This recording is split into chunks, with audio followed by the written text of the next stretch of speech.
folks that have been here before, and thank you so much for coming again. Appreciate it. We have some really awesome content today.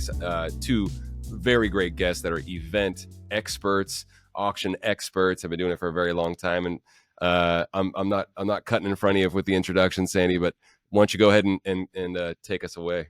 Yeah, I'm Sandy Hilsenrath, and I'm on the advancement team here at HGA Fundraising, helping nonprofits raise more money with the most profitable auction items in fundraising. So we are here today, like Trevor said, with Lewis and Claire. And oh boy, I'm so excited about this because we are constantly asked for new ideas. How do we infuse some fun? How do we engage our audience at the gala, depending on where you are. And so I can't wait to kick off this conversation. Trevor, if you want to just do a little more intro on Lewis. Oh, we spent time with them last week in San Antonio, so that was fantastic. Yeah, we had fun. Yeah, it's awesome. Well, thanks, Sandy. Appreciate it. I'm Trevor Nelson, and yeah, it's just tickled. I love. We're already seeing some love in the chat. Kim, hello, Kim. I love Murad. That's so cool. You all come with your own fans, but you all have been doing it for so long. Our dear friends, Claire and Lewis Murad from Murad Auctions. I want you all to get into your history and what got you going. But yeah, we got to spend some time with the team in San Antonio at the recent Raise conference, and it was so cool. And it's been really, really awesome to get to know you all better. And these things matter to me. Y'all run a family business. We run a family business. Sandy and I aren't related. But we are now. Yeah, we're a family, and so I it brings me a lot of joy, and I put a lot of value on that. It's very, very cool to be able to do something like you all, create something like you all have had. So yeah, just appreciate you all coming. As Sandy mentioned, really, really cool because we think timeline is so important. Interaction, energy, fun. And then, of course, profitability with all of these events. So we're definitely going to get in the nitty gritty and give you some actionable things that you can take away. Claire and Lewis will be doing that today. And we'll be sharing some slides and what have you. And the recording will go out as well. So if you're taking notes and all that good stuff, just realize that you can watch it again in perpetuity on the YouTube channel and all that good stuff. So yeah, without further ado, y'all, thank you so much for coming, and tell us a little, if you don't mind, for folks who don't know you, a little bit about yourselves and the company and how you all got started and where you work and all that good stuff, if you don't mind. Well, I'll start. So Claire and I are married. So if she reaches out and tries to grab me, it's a marriage thing. It's not personal.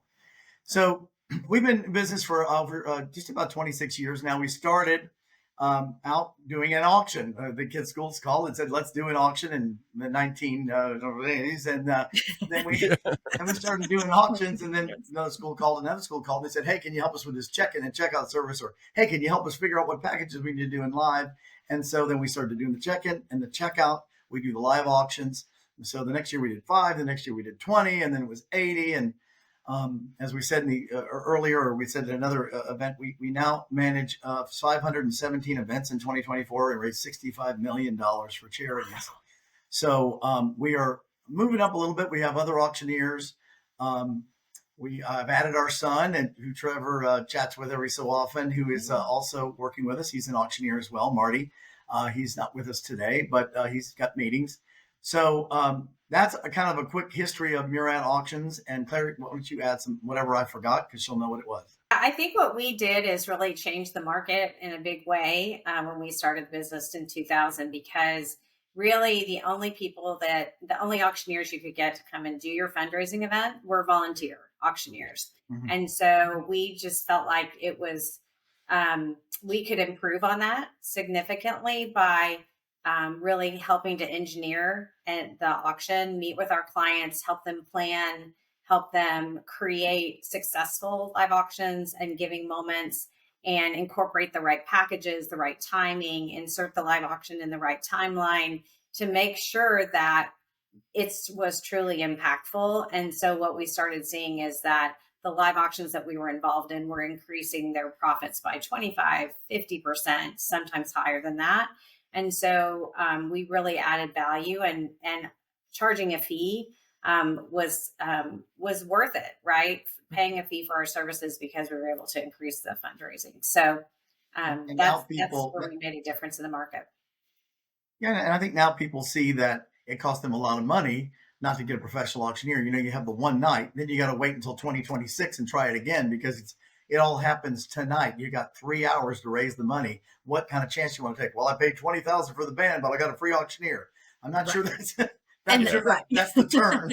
And what's the revenue enhancer there, right? Is it the band or dancing's great, but when it comes down to fundraising, the auctioneer is very, very important. Right. So, And most people leave before the band plays anyway.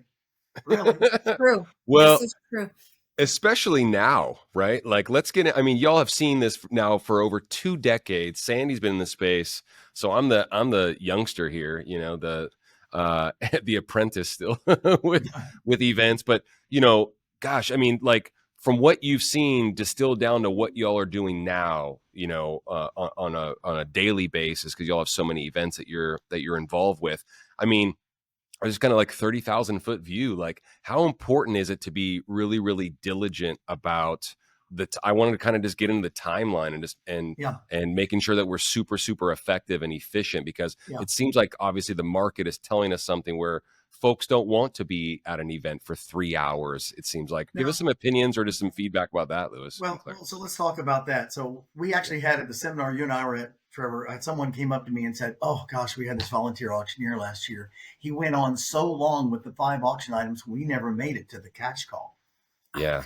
I'm like, well, what do you mean? Because the cash call makes as much money or more in most cases than the auction. So the key to the auction is it's a warm up to get people excited, to get people to get something, or you play a game. We'll talk about those, and then you come to the auction. Now, here's the timing. I don't want anybody sitting more than 45 minutes to an hour. Mm-hmm. So you got a 3-hour window to get the money. Doors open at 6. Claire, I don't know if you're going to throw the timeline up because I think it's in there. Yeah, I've got a couple of things. Let me just share really quickly. Cool. Thank you. And we'll talk through it as we're looking at it. But in a scenario starting 90 minutes in, okay. So it depends on who's there. So it depends on what event you have. It's kids' school, they come late.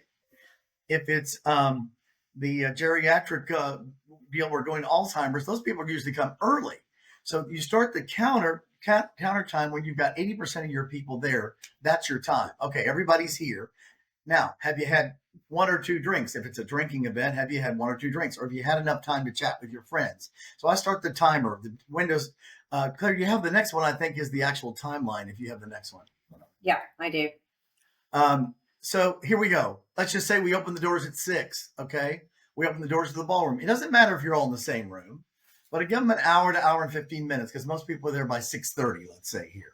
7:15, the doors open. 7:30, we give the invocation, prayer, whichever way it goes. Mm-hmm. And then we're going to say what we're doing. 2 times to talk, everybody. The first time to talk is, welcome, everybody. Here's what we're doing tonight. Let me thank you for the flowers and the people who put this together. That's at the beginning. Mm-hmm. Now, let me give you a little bit of that charity chicken. And when I come back after dinner, I'm going to come back and say, once the dinner entrees are down, around 7:30, they start serving. So you've been sitting for a few minutes. You chatted. Entrees are placed. Hey, here's what we're raising money for tonight. Let me get the auctioneer out here. People only eat for about 10 minutes and then they pop up. I can't give them 30 minutes to chat because I'm losing my timeline. Yeah. Right. So I only want people to sit for that. So now the doors are open. They're sitting from 7:30 at 7:45. I've already told them what I wanted. At 8 o'clock, I've got the live auction. The live auction lasts for 20 or 30 minutes. I'm going to ask for cash. I'm going to play a game. And in 35 minutes, I'm done. And by 9 o'clock, the band is on. Yeah. Mm-hmm. Awesome. Move this thing along. Because by 10, they want to go get the babysitter. Totally. Right. Yeah. Right. Yeah. Well, and I think it's so important. Thing is that nothing, like no entertainment. The entertainment happens after the live auction.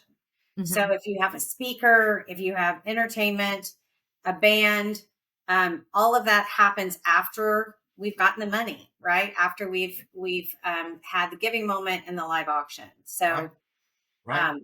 And let me ask you this, Claire. So why is that? And I know why, but explain why you would not want to have dancing before the program and then after, because I know that some people do that. Right. And so, yeah, because I think people are waiting for that entertainment, or let's say you have a keynote speaker, they're waiting for that keynote speaker. They're not going to leave before that happens. And so by having the fundraising part of the event happen earlier during the dinner, which is your dinner entertainment, people are captivated. They're sitting at their seats. They're quiet. Sometimes they're chewing their food still. They're paying attention, right? And then the entertainment happens after that. It's just when you have a captive audience and when they have more potential to be quiet is when you want the live auction to happen. Yes, and I think that to the point about the live auction going on, you have to know what increments you're using. So that's a big important part of this is that I know where to start this, I know where it's ended, and I've gotten all the money. In general, we do it in a shorter amount of time and get more money than the guy that dragged it on for an hour and 30 minutes because you know where to start, you know where it's over. Yeah. So the timing is a huge question about this. I'm very sensitive to timing because I've got enough ADD in myself to be like, gosh, I'm tired of hearing me as well. So let's keep going. Let's go That's on my to the world, next man. It is painful when it drags on, and then there's long pauses, and then there's crickets. It is an awkward moment. So better to keep it going. Right. Totally.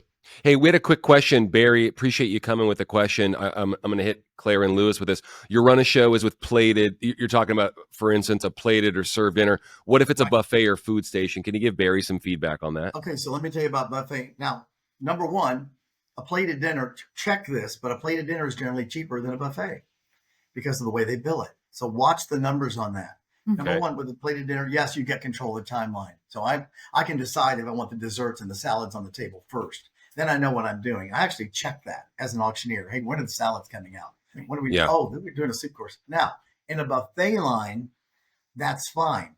You can do the same thing. You got the same timeline. When the last 10 people are in line, meaning most everybody else is seated, you begin with your discussion. So you watch it. You watch it. Now, there's always going to be somebody in line or went back for seconds. I can't, not worried about that. Also, as an auctioneer, I don't care if people are chewing. I don't care if plates are playing. They'll clanging. They will pay attention during the dinner time if it's an auction item they want, and there's nowhere else to go. The other thing you might want to consider, we talked about the buffet line going down. You might consider get a drink at the bar. If you're serving wine, have it so that 2 bottles of wine are on the table. Hey, you don't need to get up and get a cocktail. We put a bottle of red and a bottle of white on everybody's table. Consider that because it controls the consumption. Or you may say the cocktail bar is now grab a cocktail and sit down. We're about to start. So I try to make sure I've got 90%. Now, don't forget that in a room of 400 people, you still have the same 50 who care about the live auction. It's more than the 80-10 rule. So you don't have to worry about everybody getting it, but let's make it so that it's easy for you to pay attention. You might find something you like, even though you thought you weren't going to bid.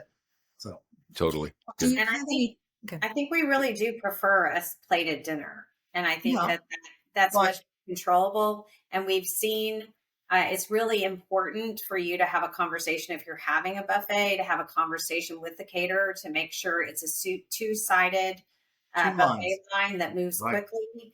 And because they have thrown the entire timeline off on an entire event because the buffet line took forever for everybody to get through. So that's an important thing to talk to. Good point, Claire. And what if it's not a buffet? What if it's somebody, Kim asked about a strolling dinner, right? Okay. People are just kind of walking around. Okay. So with a strolling dinner, or let's say we're doing heavy hors d'oeuvres. Okay. So it's not a sit down dinner. It's drinks and hors d'oeuvres. Or maybe it's a concert and everybody's standing around. That's great. You know what I need? An impact moment. I want the lights to flash. I want the thing to come down. I want to have sometimes you have a strolling, we've had a lot lately where we have a strolling magician. Hey, the magician's going to do one quick show from the stage. Don't miss out. And then when I bring the auctioneer on, have an impact moment that changes. Hey, the impact video is coming up. Let me tell you the story about why we're here. Here comes the impact video. Something that is a catalyst for getting away from, hey, we're having a great time to, hey, let's raise some money. And I think there's several events that we do that are like tastings where local restaurants come, they set up booths and people are going around and getting tastings. A big one that we work with is the Dallas Zoo. And it's super important that we have everyone sit down for dessert. So they still have tables where they can sit. You can still serve dessert. And they serve dessert so that we have that control. and we're able to get them seated and have them pay attention. So that's really important too. So right. have it set up either in kind of theater seating or seated at tables to be able to get everybody's attention and do the auction. Yeah. Love it. You're Love so it. smart. Can I get your number? Yeah. Hey, you've done a few of these. Let's talk more.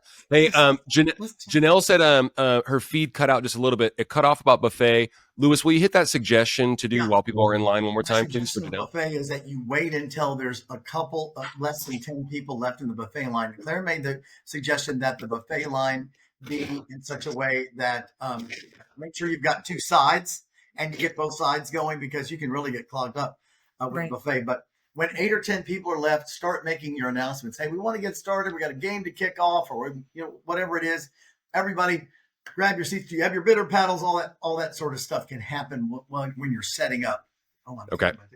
Cool. Thanks, Janelle, for asking the question. Hey, everybody, once again, if you're going to ask a question, just go ahead and throw your LinkedIn profile up there so you all can talk to each other and connect with each other after the webinar and learn from each other and ask each other some questions and give each other some feedback, because we're all learning together. So appreciate that.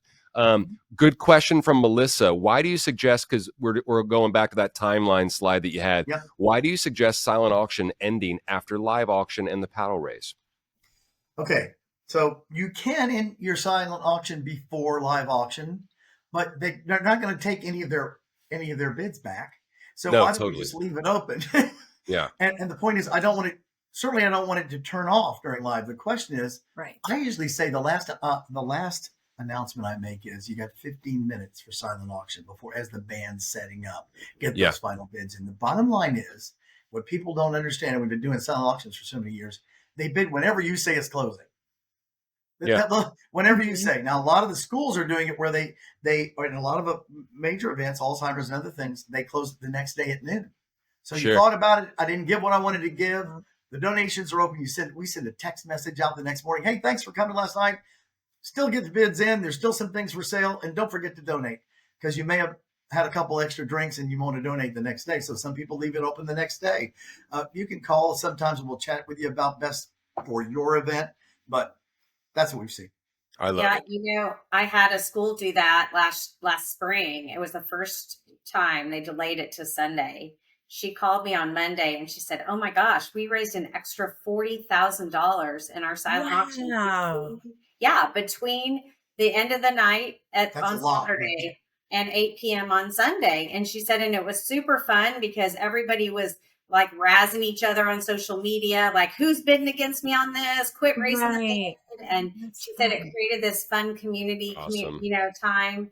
And she was like, and it made item distribution so much easier. They just came by the auction chair's house, picked up their items. That was going to be my question, right? Because when you have them at the event, you close down the silent auction, your volunteers have plenty of time to, get things together and have people walk out. So if you delay it, then you have to just have a plan, right? For that distribution. So that's a good point, Sandy, you're making, which is that now that we're doing a lot of things, most everybody does electronic bidding. So you see the items on your phone. Most people don't bring most of the items. They're already still at the office. It also gives an opportunity, if you're a fundraiser, hey, come by the office, see what we're doing. Maybe you want to give us, as you pick up your items, come and check us out. Maybe you want to give a little bit more. Well, not trying to get on a soapbox, y'all, but we're trying to make the silent auction cool again. And I just like how that approach is different. There are no rules, like you said, it's another opportunity to show folks your organization's headquarters or what have you. And like you said, the bidding frenzy and all this good stuff. I'm also going to say right now, putting a placeholder on that. Let's do like a silent auction best practices or how to in the future as well, like with y'all. Because once again, you have your hands on so many different events and you see all these success stories, and I know you're so willing to share. So I'm going to go ahead and say that right now. We got to do a silent auction best practices webinar as well, because I think people are always it's frothy right now to thumbs down the silent auction, but it can be very, very effective. Like you said, an extra, or $40,000 just by keeping it open until Sunday. It's like, give me a break. It's amazing. Yeah. And it doesn't have to be a silent auction that has 300 items in it, Precisely.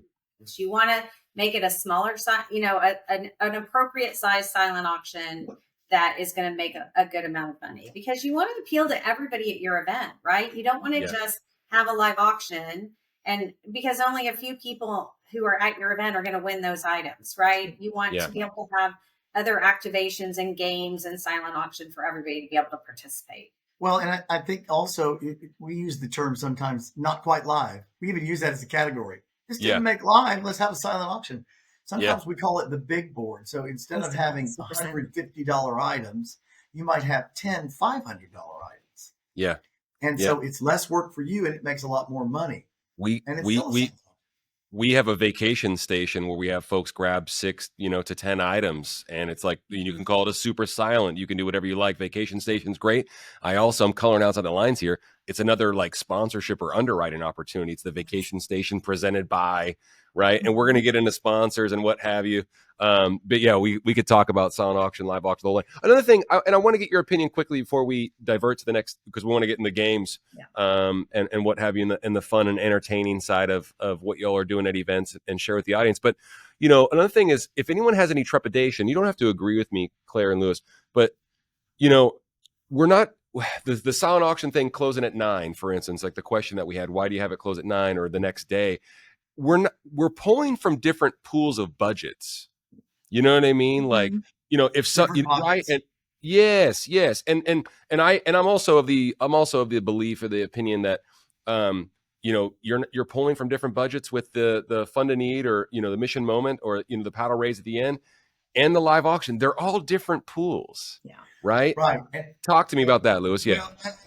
Something else extra to that, Trevor. We talked about this. I don't know if you heard it before in what I said, but I'll say it today. Is that I came to this event. I have $1,000 I want to donate to this. Yeah. But I'm going to jump in my car and drive to Destin, Florida, and spend $15,000 on a house for my whole family in the summer. Now, if you've got that package, that comes out of my vacation bucket. Yes. Not in my donation bucket. So I still will give you the $1,000. I've now completed my vacation, which has its own budget. Mm-hmm. And also I was going to buy some power tools and some other toys in the silent auction, and I'll buy those here. Yeah. Or I always go out to dinner. I'll buy the dinner certificate. Or I'll do the dinner grab bag tonight, because we always want to try new restaurants. And I always need bottles of wine. I'll do the wine pull. And those are all things you're just doing. Yes. Yeah. And if you're like us, we can never decide where to go to dinner. If you have that dinner package, all you have to do is play gift card roulette. Right. Yeah. So those are all things, different pocketbooks, Trevor, to your point. Totally. Well, okay. And let's get into this. Let's get into this a little bit deeper. I notice on your timeline that you're advertising, you had the live auction before the paddle raise. Yeah. Right. Deliberately. And there are some, I think it's a misconception to think that, we want to put the paddle raise in front of the live auction because, we want to make sure we get that money. Once again, different budgets. Elaborate on that a little bit if you don't mind. So I want to make sure we make it clear that there is no right answer to this. Totally. No, you're absolutely correct. Yep. I didn't preface that. Yeah. Good call. Yeah. I like a lot, but let me give you 2 scenarios. So let's just say, for instance, you got a really long, painful live auction because you decide to do 25 items instead of the 8 or 10 we recommend. Gotcha. Yeah. You need to do your paddle raise at the front because you'll have people that might leave. Yes. Right. But you may. Other way is same thing, separate bucket. We always do gifts of joy and love first, and I have events that always do that. I don't try to change that. I just do it. Mm-hmm. Yeah. But you got 4 or 5 items, and your whole program's 20 minutes. You say, hey, you didn't get that package. I usually have that last item be this impact item. Hey, the last item is love for the kids. They did this painting. It brought 20 grand. Right. The guy who bid 19,000 has it in his pocket. I said, you got your 19,000 left? Let me tell you what we need for the kids this year. How about helping us out? So that's where we put it last. I've seen people do it in the middle. Now that's not my favorite because it breaks the momentum of let's see what's next for live. Let's roll this thing. So those are the 3 thoughts. None of them wrong. They all work. Yes. So I've seen, and I think one thing that I think is important is if you're doing the ask for donations at the beginning, you can use a donation scoreboard and you can total up how much you've raised. If you're pushing towards a goal, it's a projected scoreboard that shows who's donated. You can show the names of the people who've been donating, and you can show the total amount raised. Then you can do the live auction and then basically come back after the live auction, show the donation scoreboard and say, hey, we're at 128,000. Our goals 150. Let's push to the 150 after live auction. And then you get it both ways, right? And 9 times out of 10, there's a guy out there who hadn't given yet. What do you need to get to the 150? I need 22,000. Done. Yes. Now, when the band comes on, everybody's screaming, jumping up and down, laughing because they've hit the goal. And everybody wants you to make your goal. That's why we're there. If you explain to me what you're doing with the money, I want you to have it. So I'm there to make sure you get that money so you can do what you're doing. And that's why I'm at your event to begin with. So, I love Travis, I don't want to forget Trevor, sorry. I don't want to forget it. Travis is sitting behind him. Where'd he go? You and I talked about a thing. I think it's great. A lot of these people come at the end and say, gosh, I would love to trip board, but my event's tomorrow. I can't do it. Sure. HGA Fundraising will package together a trip board and put it on your website for you in one day. And then it's there. You just raise the money. This is one thing that a lot of people cannot do. But, and I'm not the plug for HGA, but I'm just saying, I love the idea behind the fact that we don't have enough people to load that website. All right, add some more items. No, we'll load it for you. Yeah. Let us give you about 5 or 10 trips like the one we're giving away today, and then we can put it together for you. Yeah. Morgan's a guru. That. She'll help you out. Well, we're not great at self promotion, but I'll go ahead and expand on that a little bit. But we literally because you all know it because you're seeing the folks that are put on these events. They're wearing 14 hats, as I like to say, and so we have a dedicated staff member. Just happens to be Jason's daughter, Morgan, and she is very well acquainted with every software platform and will actually help you upload items. There's no cost or anything like that, just to free you up so you can go focus on selling tables, selling tickets, selling sponsorships, not driving around town for an hour to go pick up, silent auction items and things of that nature. So we could go down a rabbit hole about that, but I appreciate you, Lewis. Thank you so much. Yeah. We're proud of that. And I think we're the only ones doing it. So believe me. Yeah, so I want to dive into the games. Let's get the energy up in the live auction and dive into that. Yeah, that's fun. Let's start with live. We'll start with live surprise. We'll start with that. Is that cool? Let's start with live surprise. Yeah. Let's just say, if you guys are okay with that, Can I start with that one, Claire? And you can throw a slide up though. But what's cool about live surprise is you've got somebody you want to highlight in the auction, and the item they gave you may not be good enough or for live. Or let me give you an example. I love jewelry pieces, but they're hard to sell because everybody thinks they know a jeweler who can get their jewelry at 50% off. So what we do is we put the live surprise and say tonight's live surprise. And I'll tell you one that I actually did. We had the live surprise was sponsored by Neiman Marcus, which is a big company in Dallas. You guys probably heard of them. And so Neiman Marcus had given several prizes. And so what we did was everybody pays $100. There's 100 chances. Sometimes we do it as a tear off on the bidder paddle. You turn them in, and then we open up, and everybody's got a different prize. Somebody had an Hermes scarf. Somebody had some cufflinks. And the live surprise, it could be multiple prizes. It could be one prize. And the prizes, there's several ways to do it. You can buy a little box, and the boxes are numbered, and number 7, 4, and 12, and whatever won these prizes. You can spin a wheel. We have all these different ways to play these games. You could play heads or tails for the prize. And I don't want to preempt our other prize offerings. Go ahead, Claire. Yeah, so live surprise specifically, I think we like to incorporate some type of a game as a great way to start the live auction. And live surprise is fun. It's something that they don't know about ahead of time. Yeah. And you can have, like, this is an example. It just kind of shows gift bags, like small little gift bags. You might have 100 gift bags that you're going to sell.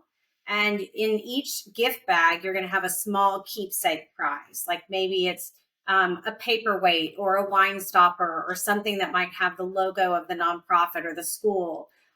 We did this for Ursuline Academy years ago, and their mascot they're the Ursuline Bears. So we had little tiny bears with a little Ursuline outfit uniform on, and each bear was in the bag. So everybody can purchase a bag. You want to have fewer bags than people who are in the room, because you don't want everyone to be able to get it, right? And you want to be able to sell all the bags.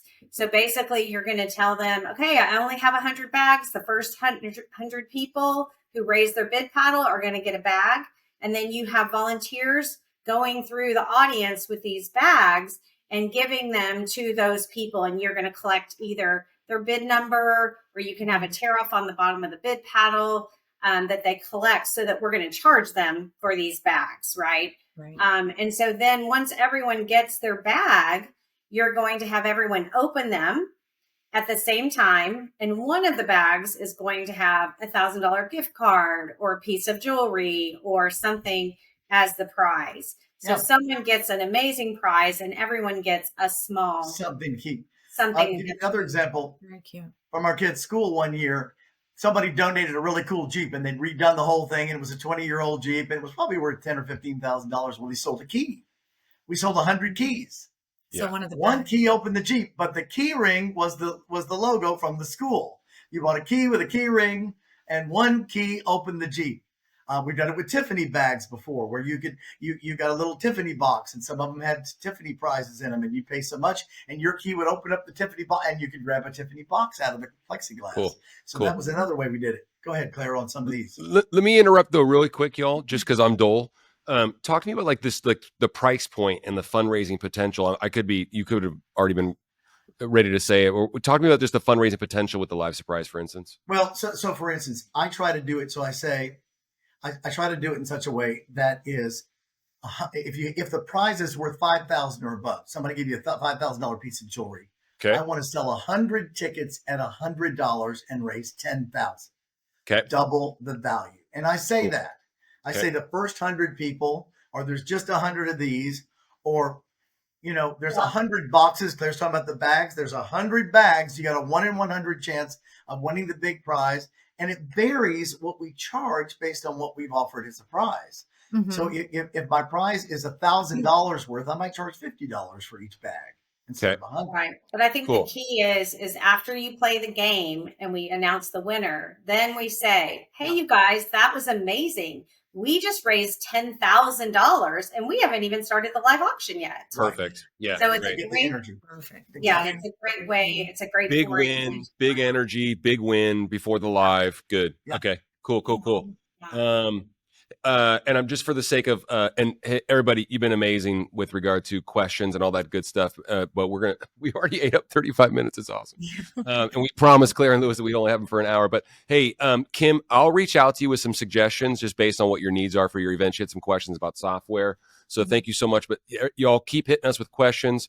Shelly. Shelly had a question. How do you secure these big prizes? We are a small nonprofit and don't have the credibility.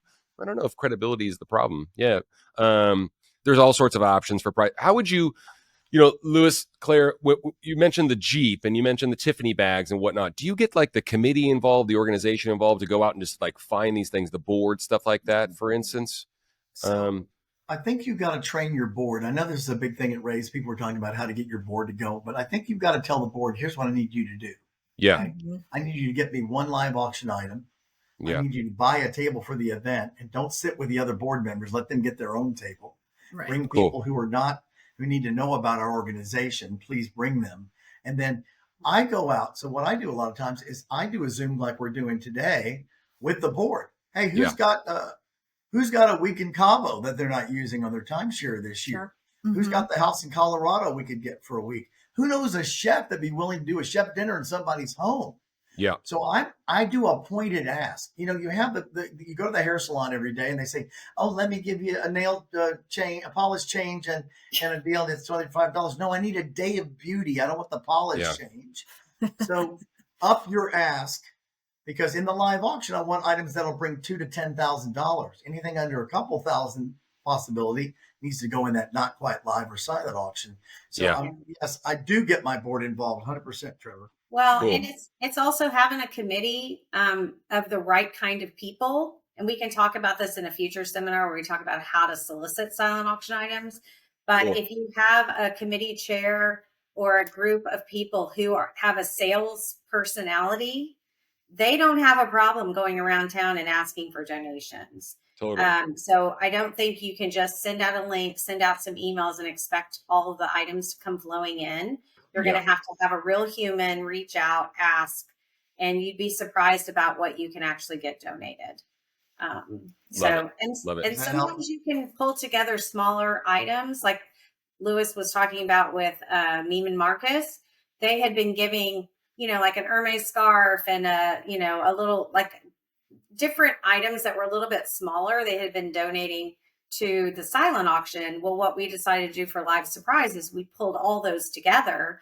We put Neiman Marcus's logo on the screen while we were doing the Live Surprise game. And then several people won items and not just one person. So it doesn't have to be one huge item. It could be 5 smaller items. I love that point. Well, you stoked the fire again. We're doing the silent auction webinar in the future. So Yes. No, absolutely. Well, and we Yeah. package things together. So we were talking about somebody giving you 10 pounds of beef. Well, somebody gives you a grill. Somebody gives you a grill set. Somebody gives you some charcoal. Somebody gives you some. And now we've got a grill package. Now we have the grill master comes over and shows you how to use your new grill. And Yep. it's a party. We're going to flip burgers while we're telling you how to use it. And now that's a live auction item. Yeah, Totally. absolutely. I love it. I love it. Hey, y'all have a new twist. I'm gonna turn the page and we're gonna go to heads or tails. Mhm. And y'all have a new twist on it. I haven't heard this one yet, so I'm excited. But talk to us about the heads or tails game and how you all are playing it, what it means for folks if they've never heard it before, if you don't mind. Yeah. So everybody gets a kick out of heads or tails, but it kind of follows the same route as the gaming thing. So everybody wants to play it. So here's how heads or tails. If you haven't played it before, you get a prize. People almost don't care what the prize is, but I usually get a prize that's worth about $500 or higher. Ask everybody to play for about $25, and we don't need cash. We used to do it for 20 because we're like, oh, we got to hand 20s. No, we take your bidder number, we bill you. Yep. So everybody's going to play. And I say, stand up and play, hands behind your head if you're heads, hands behind your tail. Flip a U.S. coin, and the last person standing that gets it right every time wins. So if I say heads, if the coin's heads and your tails, you sit down. The last person standing wins. So there's all these different ways to go on this. And Marty talked about this in the seminar, but, you've got over, under. If it's a dog thing, you've got whiskers and tails. And so you could say, you could actually hand out a bidder paddle that has whiskers on one side, tails on the other. If you're holding the whiskers paddle, you're out. It's not heads or tails, but it's the same thing. Or you might, and people love this, you might also have an opportunity to learn about the organization. The last person to know all the details about the organization. Oh, Hey, we served over 50,000 people this year. We served under. The people that said under, sit down. We served over 50,000. The last person to answer wins the heads or tails. And now you've learned why you need to donate to this organization, because I just told you all the details about why we're in business. So now in the game, are you donating once? So you stand up and you donate once and you're in the game for the duration, or with every round you're donating another 25? So typically you're paying for one time, and you continue. You pay to enter the game, Yep. and then you continue to the end. What some of our groups do, which I really love, is that they will actually allow people to buy back in. So they'll play 2 rounds. Oh, got it. Or 3 rounds, and then they'll say, okay, Mm-hmm. anybody who wants to buy back in is going to cost you $50. So tear off the bottom of your bid paddle with a little tab that says buy back in for $50. Hand that in to a volunteer. You can stand back up and you can continue playing. So that helps you raise even more money. But beware, after a couple of rounds, we don't allow the buybacks, because then you're playing heads or tails all night. Don't let people buy 5 rings and keep tearing them off, because heads or tails now takes 25 minutes and it should take 5. You know what? Can you pivot in the game and say, okay, well, 20 buybacks are 50 now, or, just to keep it moving, right? Well, now if you want back in, it's 100. Yes. Yeah. Yeah, because your chances of winning are higher every time, right? Right. You go back in. So I actually just saw that at an event recently, and they did really well. No, it's great. A significant amount, and we made it go very quickly. But I think one other spin, heads and tails is fun, but you don't want people to experience the same thing at your event that they experienced at the event last weekend, right? Yeah. You want to set your event apart. Yeah. That's a popular one. Taking something that's a successful game and just putting your spin on it is, I think, a great idea. So we had a Hollywood themed event recently, and they, instead of heads and tails, they played Dead or Alive. And what they did was they put a big screen up and they would flash a picture of a Hollywood celebrity up on the screen. And you had a paddle that was green on one side and red on the other. And if you did green, that meant you thought they were alive still. And red meant you thought they were dead. And it was Yeah. hilarious. You know, Yeah. nobody knew what to say when Elvis came up, right? Who was right? That's great. When Jimmy Hoffa came up, we didn't know what the answer or whatever. Yeah, I got you. Elvis he just left the building. He's here. Yeah, Totally. absolutely. That's Yeah. fun. No, that's great. Hey, Shelly, absolutely. We will share the recording. Will come out tomorrow, and we'll reach out personally and talk about items and all that good stuff. Shelly, did we meet at CocaCon, the Children's Oncology Camping Association event last year? Let me know in the chat if we did. That was a really, really cool event. So I see what y'all are raising money for. That's awesome. Kristen, prizes for heads or tails? Great question, Kristen. However, you did not put up your LinkedIn profile to share that folks can connect with you. Just kidding. So If you feel like doing that, do it. And then, but Kristen said, would you please share some ideas for prizes for heads and tails, please? So an iPad's is a good prize for heads or tail. They cost about everybody wants an iPad. They may have one. A gift card from Amazon works just fine too. We also offer, some very inexpensive. Like you have $250 weekend in Vegas thing, and you may have this too. So if you want that kind of thing, we have some. You just need something for somebody to shoot at. Sure. I don't think you get a night stay at the hotel we're working at, which they'll donate to you with breakfast. That's a fine prize. An Totally. electric bike. Yeah. Someone that Kenzie said an electric bike worked really well for them. Absolutely. Well, I think that's awesome. Yeah, no electric. Everybody wants those kind of things. I want to double click on this real quick. I'm sorry for interrupting, but just for the sake of, I want to double click on this though. Like you said, Claire, you brought up, and I hope folks understand this.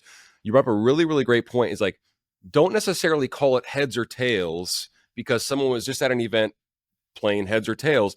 I like the branding piece, and Claire put up some really clever ideas. Brand it in the image of your organization or your mission. And if you are stuck or what have you, get your board, get your committee involved, and just spend 15 minutes on like, this is what we're going to call it, because there's such a massive opportunity there. But once again, differentiation is great when it comes to, okay, they saw heads or tails at an event a month ago, let's call it something else that's very, very mission specific if you can. So I think it's great, like Saints and Scholars, Halos and Heart, perfect. Yeah. Brand it. And then, hey, I think it's another underwriting or sponsorship opportunity. It's a game presented by. Good segue, Trevor. I was going to say, let's jump into that. How do we turn these games into sponsorship opportunities? Well, let me make one comment. Claire's showing this little thing on the right side, which is 42 fundraising ideas. That's an ebook that we co-wrote with One Cause, and you're welcome to grab that off our website, MuradAuctions.com. Cool. Can we send that out with the recording? We'll absolutely. Well, there'll be a link to your website, all that good stuff. Just go get it. Yeah. Yep. Okay. Cool. Far out. Yeah, absolutely. So go ahead, Sandy. Sorry. So we're coming up on time. We're going to start the Q&A soon, but I did want to talk about sponsorship. How can we turn some of these games or even a paddle, into a sponsorship opportunity? So I love. Claire, do you have the paddle screen? Let me take a look. I'll stop sharing for a second and I'll see if I have that screen that I can show that image. Yeah. We want to be sponsored. Yep. So we want to be sponsored as the live auction. We want to be sponsor the auctioneer. Hey, I'm sponsored by Joe's Bar and Grill. Joe's down front. Hey, Joe. So you get a shout out from the auctioneer. You're on the screen and you pay for the auctioneer. Pay for the silent auction. Our silent auction sponsor is so-and-so. Every silent auction screen. Everything is available. 10% off an oil change. We have a restaurant in town, Campese's. You get a free Campese's salad if you say you were at the event. We use the bidder paddle to do a lot of things, and one of the sponsors also sponsor Heads or Tails. So you get a free dinner at JoJo's at Heads or Tails. So I shared. That's great, Claire. Yeah, so look at this. All of your games you can definitely sponsor, just like we were talking about. Neiman Marcus was the sponsor for the live surprise. We put their name on the screen during that entire game. And then if you're, and they were super happy because they got great exposure from that. And then this is just an example of a bid paddle sponsor that Lewis was speaking about. So these are all bid paddles. They're kind of all shown here in the same picture. They're 3 different bid paddles. These, it's basically like you're taking an 8.5 by 11 piece of paper and folding it so it's long and thin. And so we want a large number at the top, but then of course we can do a standard, where the auctioneers, you have a live auction sponsor who's showcased here, like Christus Health or Audi of McKinney. But this is what Lewis was talking about, where you actually have a tear off that's a coupon for a restaurant or a service business or something like that. Or you can have a QR code that takes them directly to someone's website, oil change place, whatever. Get the coupon from here, and then come or to the oil change. maybe it's a realtor or something else like that, where it says scan this to find out how much your home is worth. So you can showcase all types of people. It doesn't have to be a huge sponsor like AT&T or something like that. It can be a smaller sponsor. And this is just an example of how you can use your bid paddle to showcase your live auction packages. And in many cases, our clients are doing away with that very expensive program that they print and give you at the event that everyone leaves in their chair. So, by being able to list the live auction items here and then have a QR code that takes them into your auction software where they can preview all the details about the live auction items, I think is great as well. Absolutely. I love it. Awesome. Yeah. So we'll send you all of this, so y'all will have these as well. But we're talking specifically about bid paddles, and once again, and Lewis, you riffed off, a half a dozen opportunities. The auctioneer can be underwritten, sponsored, for lack of a better term. The silent auction, the AV system, the this, the that. We have the famous example that we've used from a couple of events we've been involved with, where a local plumbing company sponsored the refreshing station. It was the restroom. So you know what I mean, right? So it's like, y'all. I mean, and it's so popular for a reason, and it's not a fad. So many businesses, so many companies, so many local restaurants, as you mentioned, or what have you, Neiman Marcus, great example, want to get involved, actually have paid staff on their team that are literally looking for these types of community-based opportunities. So absolutely, it's such a massive opportunity. It's something we speak of ad nauseum, but it's also becoming, once again, very, very mainstream for a reason. And you just simply have to, engage your board, tell them exactly what you're looking for, engage the committee, be thoughtful about it, use LinkedIn. There's actually experts now that are, that we've had on that are friends, Impact Circle, for instance, that are literally showing folks how to find corporate sponsors to get involved in your event. I think it's massive. And I want to make a point, Trevor, and I know you do the same thing. Anybody's welcome to email or chat or call us. We'll chat with you anytime. You don't have to sign up with our company.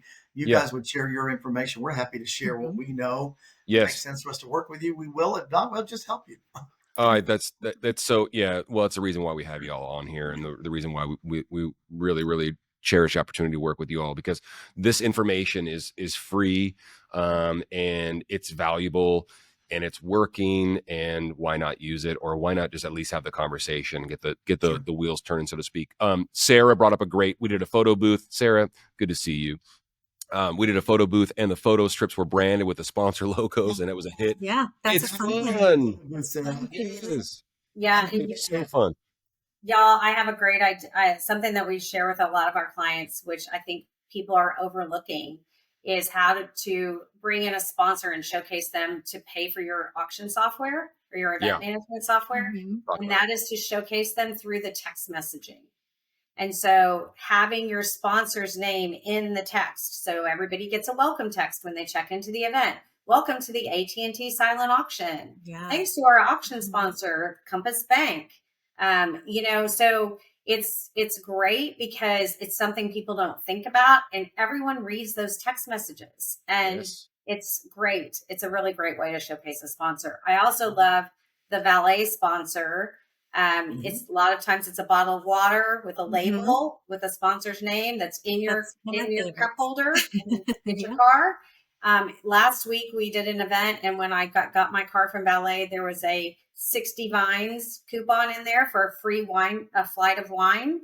I took that. We went to dinner. We went to dinner at Very 65. nice. Very nice. And that's also a very good opportunity to show gratitude, right? Like sponsor logo on the one side and a nice message on the other side, a mission moment, or, just a thank you. So I love that. Massive, so good. Bev, hey, Bev, good to see you.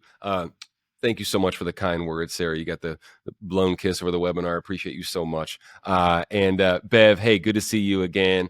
How do you differentiate underwriting sponsors from partner sponsors? I think that's a fair question, Lewis. Yeah.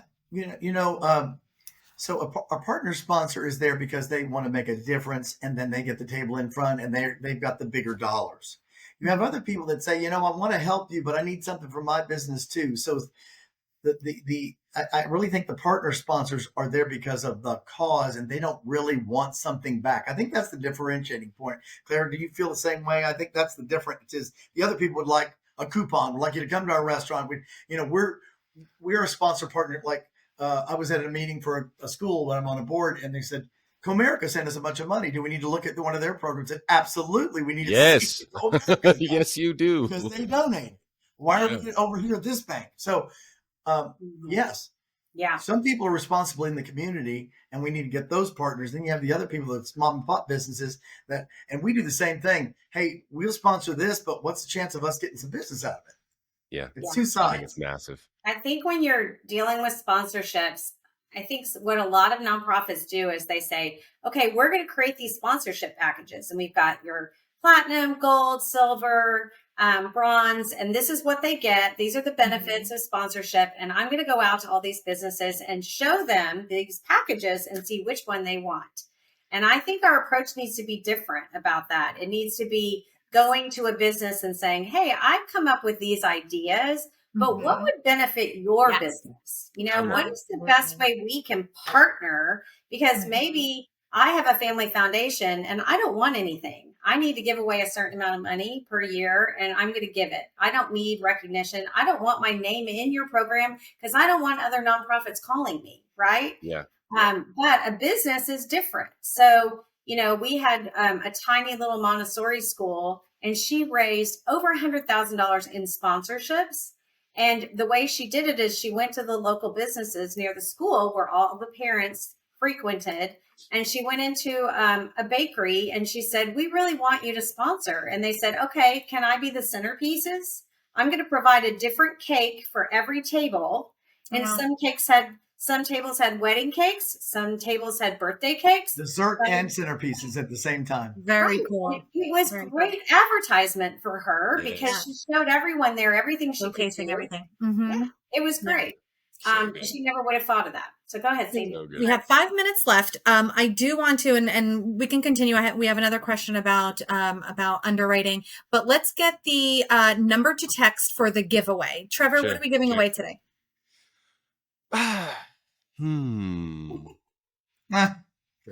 Caribbean all inclusive. Okay, Kentucky sounds good. Yeah, does that sound good? Yeah. Hey, I want that. So, like here, we give a trip away to be used at your next event as a fundraising tool. And so, if you would just take out your cell phones, text HGA to 73747. We're going to call someone live in a few minutes. So please turn your ringers on, and so be ready to pick it up. But any last thoughts? We do have a question about. We have some more questions. We got to Bev's question. I'm interrupting. We have a first-time attendee, Fred Flintstone, actually, wildly enough. I haven't seen him since the 70s. That's all. Yeah, he had a question. I'm backtracking to heads or tails. Lewis and Claire, have you done heads or tails at $100 or more, for instance? If the prize matches it, you can, but then you're in the live surprise category. So the higher ones are usually live surprise, but absolutely yes, we've done it for 100. Not much more than 100, but yes. Okay. Oh, pardon me. Oh, sorry, Sandy. Bev did have another question about underwriting. Are underwriters a lower dollar level than partners? Our board has struggled with the concept. That's a great question, Bev. Thank you. Well, Claire has a lot of things on this, but usually you create underwriter levels. They're created in advance. Okay. So you've got the gold sponsors, 20,000, the 15,000, silver, bronze, all that. Those are in advance. when you get afterwards, you get creative with other sponsors. Hey, what else do you have? I need somebody to sponsor dessert tonight. We're going to do a dessert table. And the dessert table sponsored by, the cake store or whatever it is. So it's really, there's not a right or wrong on that one either. You have to come up with, but be creative, because that's what we're looking for and they're looking for is creative ways. Awesome. All right. Hey, so let's see. Once again, hey folks, I'm not getting the text messages. Text HGA to 73747, and then we're gonna call the win. Oh, pardon me. We are getting the text messages. Yeah. We are getting the text messages. All right. Text HGA to 73747. I'm going to call a live winner. And Sandy, are you okay with the Caribbean all-inclusive? Yes, absolutely. All right. Hey, massive thank you. That was awesome. I can't believe it went by so fast. So sorry. We got to do it again. Sorry, y'all. Yes, you got to come back. Let's Lewis, you got to come back. We're available. I'm inviting myself. Double the fee we charge this time, though. That's right. Yeah. Oh, thanks for the kind words, Shelly. Appreciate you. Okay, I'm going to call the winner right now, okay? Okay. Make sure that your ringer's on, as mentioned. I know I have an idea where this is. Hello, Trevor? It's ringing. Hello. Hello, good afternoon. Who am I speaking with? Rosalind. Hey, Rosalind. This is Trevor Nelson with HGA Fundraising. How are you? I'm fine, thanks. Hey, thanks a ton for coming to the webinar today. Appreciate you so much. You won the Caribbean All-Inclusive. Oh my goodness. Yeah. Okay, great. What are you all raising money for? Tell us about your organization a little bit, if you don't mind. We have a ministry in a very small town in Peru. Okay. Huaycan. Oh, wow. That's amazing. Yeah, we minister to children, teens, families. Wow. That's great. Studying, spiritual growth. I love it. Well, and now, Schools and family needs. Well, good. Well, I hope you enjoyed the webinar. It was amazing, if you ask me. And you can use. Oh, well, thank you. I appreciate that. Right on. It's good to meet you, Rosalind. Thanks so much for taking the time. And we'll deliver the Caribbean All-Inclusive to you that you can use at your next fundraising event and coach you up on, how to use it to the best of its ability and raise a bunch of money. Okay. Okay, so it'll have all the details with it. And then some. We're gonna get real. Yeah, we'll give you that and so much more. So I appreciate you so much for coming. Thank you so very much. God bless you. God bless you, Rosalind. Thanks so much for coming. All right. That's awesome. Bye now. Yay. Hey, that's fun. Isn't that cool? That's cool. All right. I love Peruvian food too. Oh my word. Oh, me so too. Good. Yeah. Hey, I must be hungry. All right. Hey, everybody. Hey, do us a favor. We all reach out to Claire and Lewis and the team at Murad Auctions, please, and show them some love and support and thank them for being just vessels of all this great information. Look at all the feedback that we're getting. Thank you so much, everyone. Amazing. Really, really good. And hey, tune in next week. We'll have another webinar for you, noon Central every Thursday. Thanks so much for coming. Do us a favor, if you don't mind. Share this with someone in your network. Share it with a friend, a colleague, anyone that could use any good, positive encouragement and feedback about fundraising. It would mean the world to us. Appreciate you. A shameless plug. Check out the Hey Nonprofits podcast as well. We're having the brightest minds. We'll have the Murads on. We'll have Marty on very soon, as a matter of fact, as well on the podcast. And as mentioned, it would mean the world to us if you reach out to Marty and Claire and their team and tell them thank you, and reach out to Lewis too. But but hey, thank you. Hey, thank you all so very much. Appreciate you so much. It was so good. Appreciate you all. We'll talk to you all very, very soon. Everybody, enjoy your afternoon and happy fundraising.